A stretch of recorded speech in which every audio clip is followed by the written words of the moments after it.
নমস্কার বন্ধুরা, ক্যাশ কিচেনে সবাইকে স্বাগত।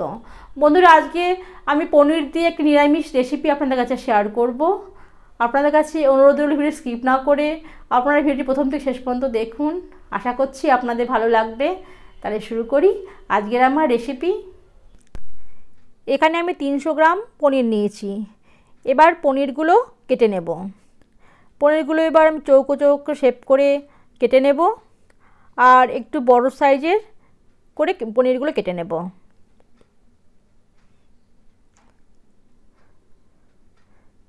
এই সমস্ত পনির আমার কাটা হয়ে গেছে। এবার একটা মশলা বানিয়ে নেব। 1 টেবিল চামচ চালমগজ দেব আর 1 টেবিল চামচ পোস্ত দেব। প্রথমে শুকনো গুঁড়ো করে নেব, তারপরে সামান্য একটু জল দিয়ে একটা মিহি পেস্ট বানিয়ে নেব। চালমগজ আর পোস্তর মিহি পেস্ট হয়ে গেছে। এবার কড়াই বসিয়ে দেব। কড়াইয়ে 2 টেবিল চামচ সাদা তেল দেব আর 1 টেবিল চামচ ঘি দেব। এবার তেল আর ঘিকে একটু ভালো করে নেড়ে দেব। এবার পনিরগুলো ভেজে নেব। সাদা তেলের মধ্যে একটু ঘি দিয়ে যদি পনিরগুলো ভাজা হয় তাহলে পনির টেস্টটা ভীষণই ভালো হয়। এবার পনিরগুলো নেড়ে দেব।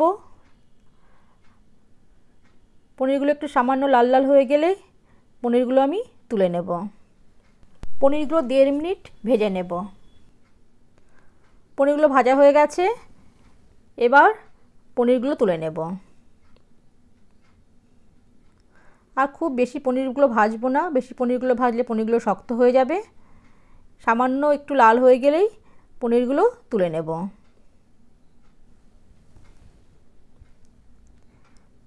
সমস্ত পনির আমার তোলা হয়ে গেছে। এবার ওই তেলের মধ্যে ফোড়নে দেব 2 তেজপাতা, গোটা গরম মশলা আর 1 টুকরো জয়িত্রী। এবার ভালো করে নেড়ে দেব। ফোড়নে যখন মিষ্টি একটা সুন্দর গন্ধ বেরোবে তখন একটা কেটে রাখা টমেটো দিয়ে দেব আর একটা কেটে রাখা ক্যাপসিকাম দিয়ে দেব। এবার টমেটো আর ক্যাপসিকাম ভালো করে নেড়ে দেব। এবার 1/2 চামচ লবণ দেব। লবণ দেওয়ার পরে ভালো করে নেড়ে দেব আর 4টে কাঁচা লঙ্কা দেব। এবার চালমগজ আর পোস্ত বাটাটা দিয়ে দেব। এবার ভালো করে নেড়ে দেব। এখানে 1.5 থেকে 2 মিনিট আমি চালমগজ আর পোস্ত বাটাটা ভালো করে কষিয়ে নেব। চালমগজ আর পোস্তর কাঁচা গন্ধ যাতে না বেরোয় সেই জন্য ভালো করে আমি মশলাগুলো কষিয়ে নেব। এবার বাটা মশলার বাটিতে 1 বাটি জল দিয়ে দেব। এবার জল দেওয়ার পরও ভালো করে আমি কষিয়ে নেব। গ্রেভিটা ফুটে গেছে। এবার 150 গ্রাম টক দই দিয়ে দেব আর 1 চামচ চিনি দেব। নিরামিষ রান্নায় একটু চিনি দিলে তার টেস্টটা ভীষণই ভালো হয়। এবার ভালো করে নেড়ে দেব আর ভেজে রাখা পনিরগুলো দিয়ে দেব। পনির দিয়ে ভালো করে নেড়ে দেব। এখানে গ্রেভিটা বেশি রেখেছি কারণ পনিরগুলো ফুটে যাওয়ার পর গ্রেভিটা অনেকটাই কমে যাবে। এবার ঢাকা দিয়ে 5 মিনিট রান্না করে নেব। 5 মিনিট পর ঢাকাটা খুলব।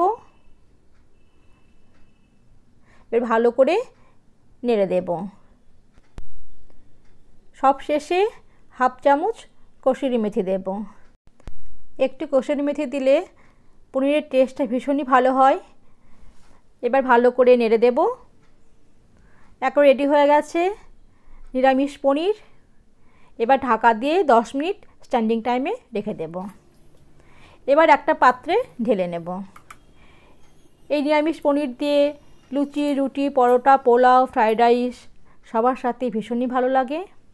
দেখুন বন্ধুরা, আমার রেসিপিটি একেবারে রেডি হয়ে গেছে। আমার রেসিপিটি ভালো লাগলে অবশ্যই বাড়িতে একবার ট্রাই করবেন আর আমাকে কমেন্ট করে জানাবেন কেমন হয়েছে। আমার ভিডিওতে আপনারা লাইক দেবেন আর বন্ধুদের কাছে শেয়ার করবেন। যারা আমার চ্যানেল নতুন বন্ধু তাদের কাছে আমার অনুরোধ রইল আমার চ্যানেলটিকে আপনারা সাবস্ক্রাইব করবেন আর পাশে থাকা বেল আইকনটি প্রেস করবেন যাতে আমার নতুন নতুন ভিডিওগুলি আপনাদের কাছে খুব সহজেই পৌঁছে যায়। আজ তাহলে আসি বন্ধুরা, আবার চলে আসবো নতুন নতুন রেসিপি নিয়ে। নমস্কার, আপনারা ভালো থাকবেন, সুস্থ থাকবেন।